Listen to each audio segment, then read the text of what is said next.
What's up, everybody? UFC 295 went down last night, and this was one of the best cards of the year, hands down. All finishes on the main card, but let's hop right into this. I'm going to start with the main event because this is a fight I've been buzzing about for months and basically a year now, right? If you're new to my channel, welcome.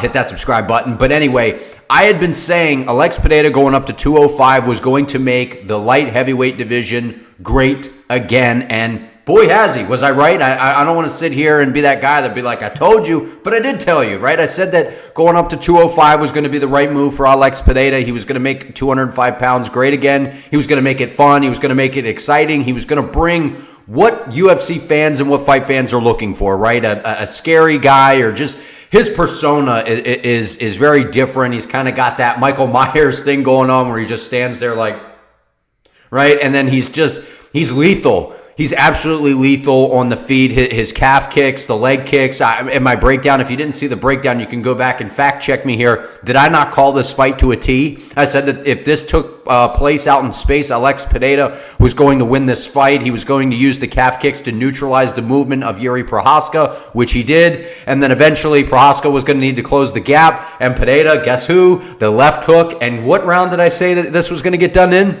The second round, and your boy was right, man. I'm just gloating a little bit because I'm just excited, man. I'm so excited that 205 has some steam. We're excited about light heavyweight again. It's been a while, right? I know that, Jiri Prochazka was a guy a lot of people liked.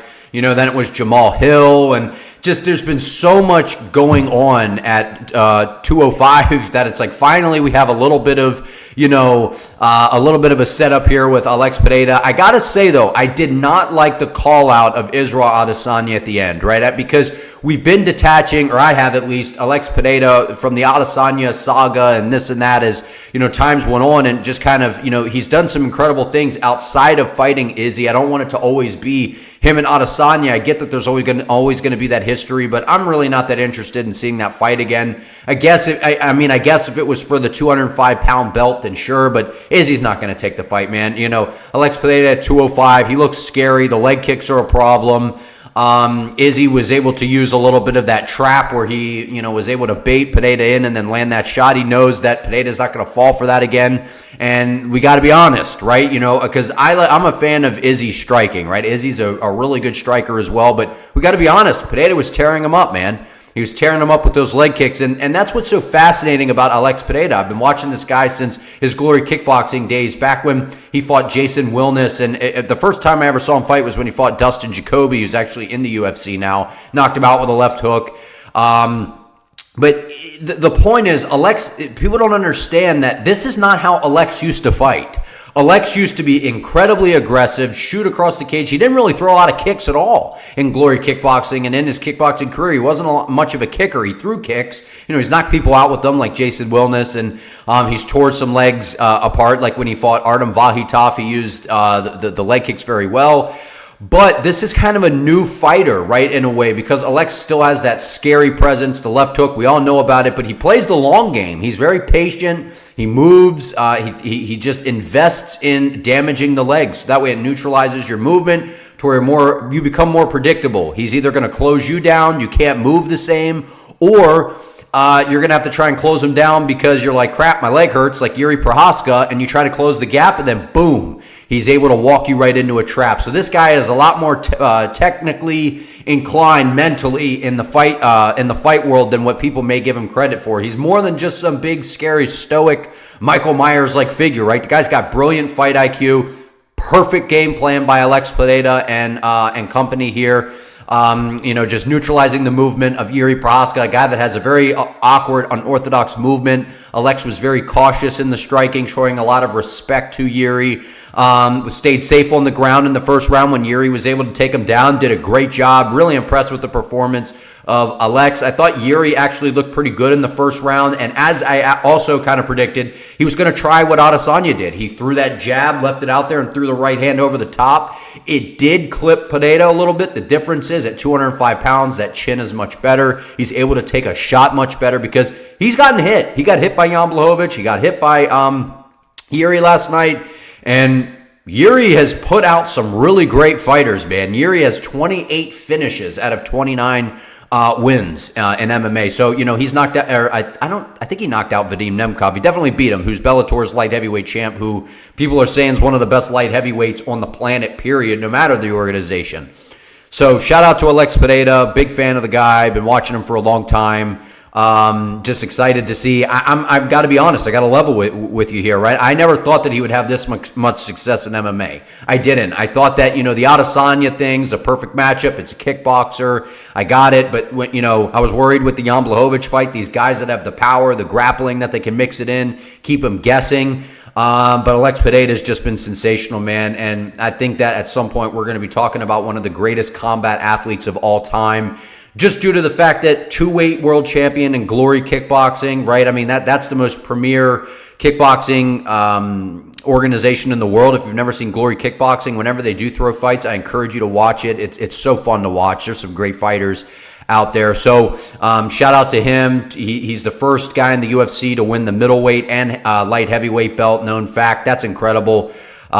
He's done everything that Adesanya couldn't do, right? I mean, he beat Izzy. He beat Strickland. Strickland beat Izzy. He beat Jan Blachowicz. Jan Blachowicz beat Izzy. And then now he wins the light heavyweight belt. So shout out to Alex Pereira. Well done, Shama. Okay, now we got to talk about Tom Aspinall, because I picked Sergei Pavlovich. I kept saying Pavlovich, but I think it's Pavlovich. So let me get that right. But what happened in this fight, man? I really like Tom. I said in the video, the breakdown video, it was very hard for me, right? Because I like Tom Aspinall. How can you not like Tom Aspinall? The dude's so nice. He's a good guy. He's a tremendous fighter. He moves really well. I'm not going to sit here and bore you with, Tom Aspinall moves like a lightweight, a welterweight. That's literally what everyone's saying these days. It's the first thing they say about Aspinall is his movement. And yes, his movement. How about the fight IQ, right? I didn't realize how numb to the idea of defending a leg kick Sergei Pavlovich is, right? Or Pavlovich, because,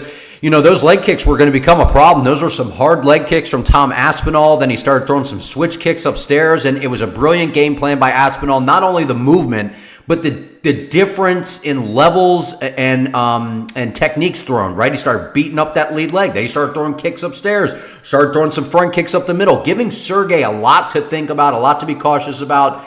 But actually, one of my guys here subscribes to the channel, Tehran. Shout out to you, man.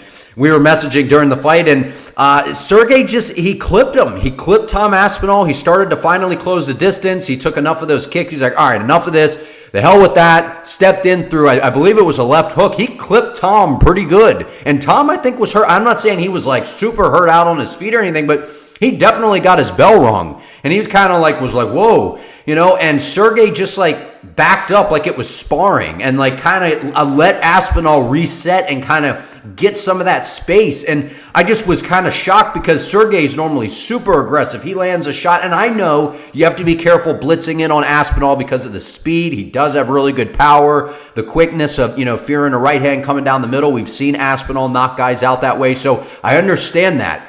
But Pavlovich had to know that at some point here, if I can't get this guy out of there, and he's beating up my legs and doing this and that the longer that fight goes, it's going to favor Tom Aspinall, right? We kind of figured that coming into this. So I just was a little bit shocked when Pavlovich didn't land that. He landed that shot, hurt him, and just didn't try to move in a little bit with some good head movement and try and close the distance and finish up on kind of what he already did there. So I think that's what cost Sergei the fight. I thought that, and I could go back and watch it again at some point and kind of, maybe look at it a little bit different. But I watched the replay already right after the fights happened last night, and I just couldn't, he hurt him with that left hook and then just didn't decide to follow up with anything. And I think that's also ultimately what really hurt Sergei in the matchup. But man, Tom Aspinall, sensational. The fight IQ, the movement, being the matador, like I said, getting Pavlovich thinking about those leg kicks, then throwing switch kicks upstairs, front kicks up the middle.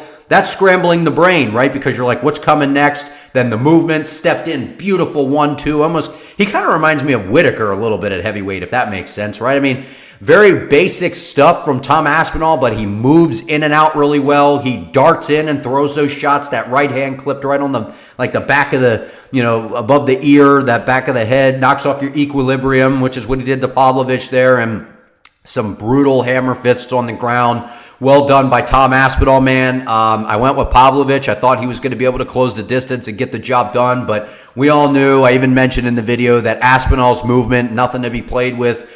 He's got the power. All it takes at heavyweight, one shot. That's why we love heavyweights, right? Especially at the top of the heap. Tom Aspinall, interim heavyweight champ, no one more deserving. Incredible dude. Great fighter, right? I mean, he's like the new, I don't even want to say the new generation of heavyweight. He's just like a one of one, right? I mean, Cyril Gahn and Aspinall, I think, is a very fun matchup. Hopefully we get to see that down the line.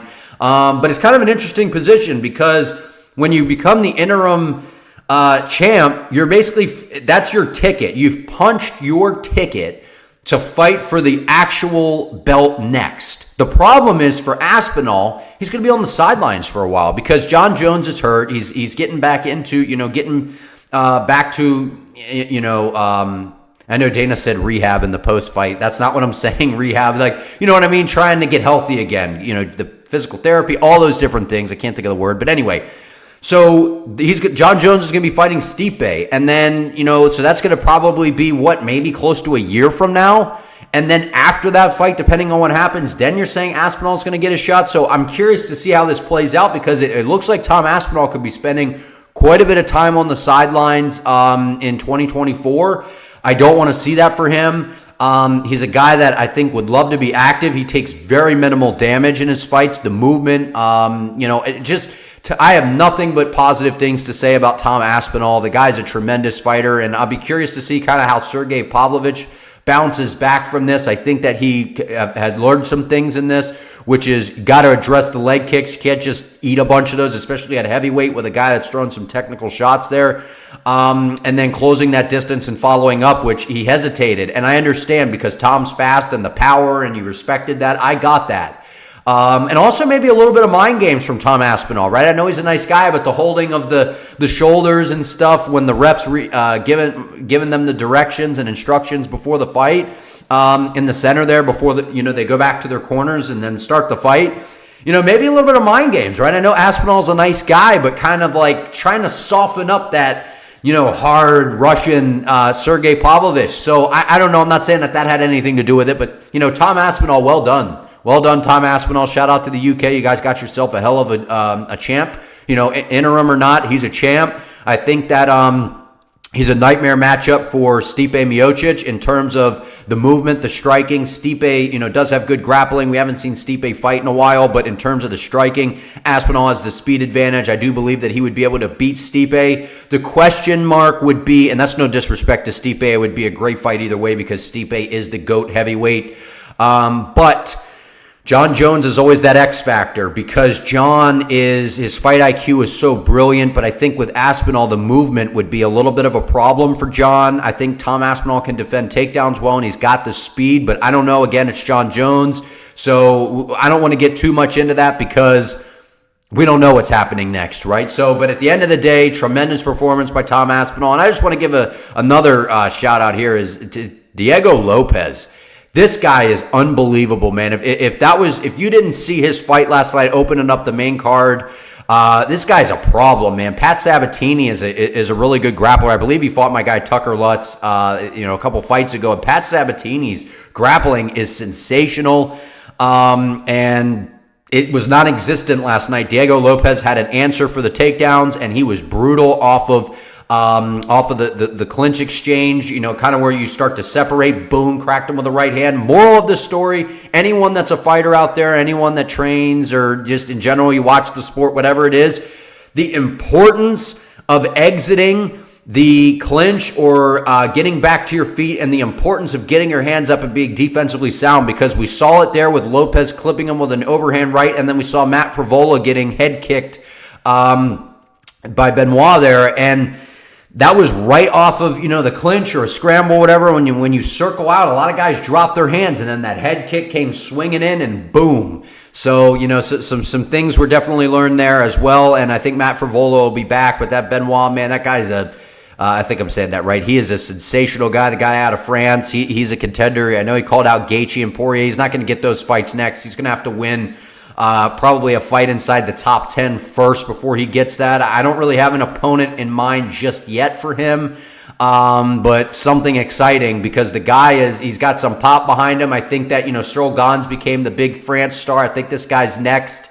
He's a tremendous fighter. He's got really good skill. He was a special forces guy over in France. I mean, just super cool. Seems like a great guy. So, what do you all think? Like, comment below. I think this was a tremendous card, top to bottom. Every single fight on the main card, the winners got bonuses. I know Andrade beat Mackenzie Dern. I think a lot of us saw that coming.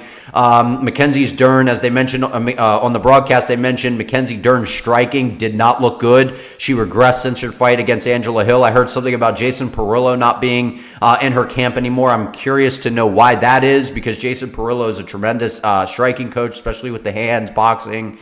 But yeah, so Andrade, that's a tough contest right there against Jessica Andrade. She's tough. She's got power, good movement. But overall, just great card. Slava Claus and can't remember. I'm drawing a blank on the other guy from with Ray Longo and Aljo's team out there in New York. Great fight. That was the fight of the night. It went to a draw. Hopefully they run that one back. That was a great fight. But what did you all think? Like, comment below, subscribe. I appreciate you all. And Shama.